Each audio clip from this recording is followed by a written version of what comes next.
Sia you go near over pie. The one big Rakabaro Gariko or Mago. Antabu do Mago Basica go namu. Abra Tabu Sokuru.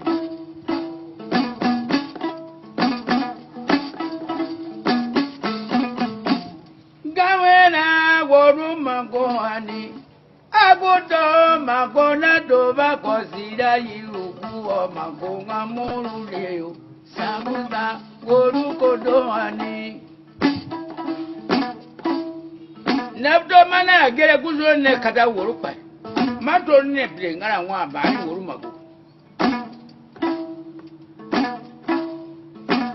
Gawena Woru Kodoani. Maria Woruka Mana, Yaura Baria Woruka Mana, Bazika Gona Woruka Mana, Aguto Magona Toba Cosida you who are fighting a Muru de Sanguza. We are in Worunga Maya.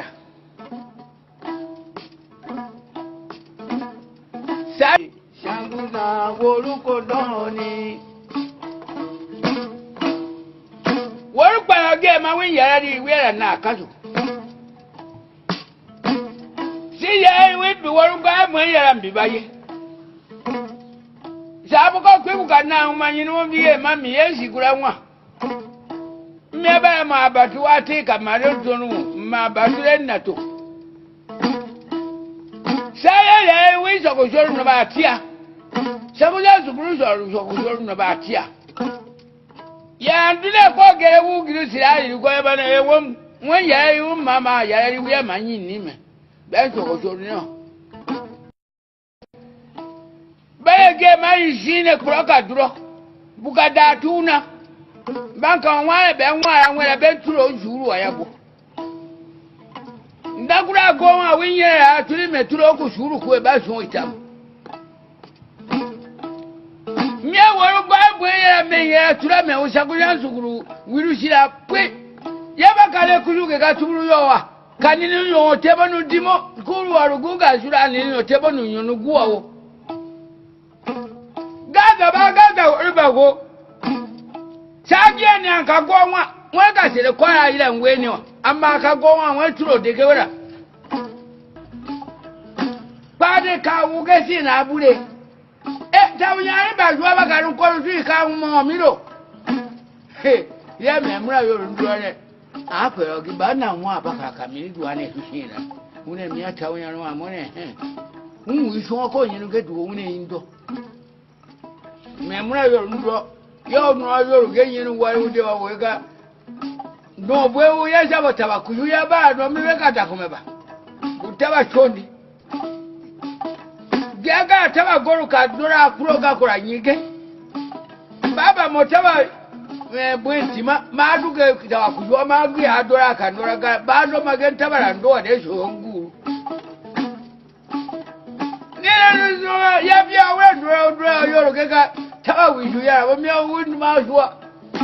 Dodo koko da de yo yoro ke mwiru bura dotie wi ra na se wi ba gori bogo nyora ahemi asika nwa ye ba gura ba ka me mura yoro ndo ye ya mume ichire perogi me mura yoro ndo ko no ya debe ira hunku emi uche ba ko no ya ngushugiri mboru ngumame ba tonti unyenga une ekwerogi mama ne hatawdi ama ne tawkwani neka won tawtieme ya man so da nu so nda kan ne ba so mo anwi de me o ye nu kina nu biru kini mananu si baba ne ba ne shino na ko ne ba ka ko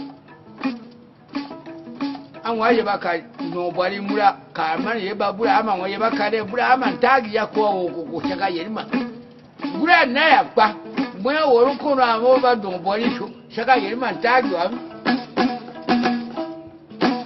emba yo amini mone wiyo abikame ya na saba kadaba we mero pa adu meni gbeguruge bura amanu won amago abedo beru ngu amebego amago Benazi kaniyo me damagengo. Namagengo baka biogirago. Yenungana zarabara babiogirago. Dibature bara babiogirago.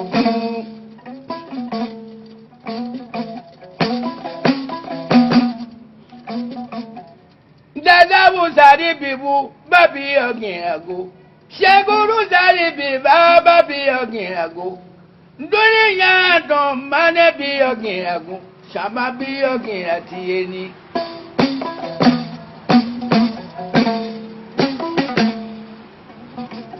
Bonya biru manu biyogira jowu. Abana mbagi abiyogira. Ade muduwa geriza walazima.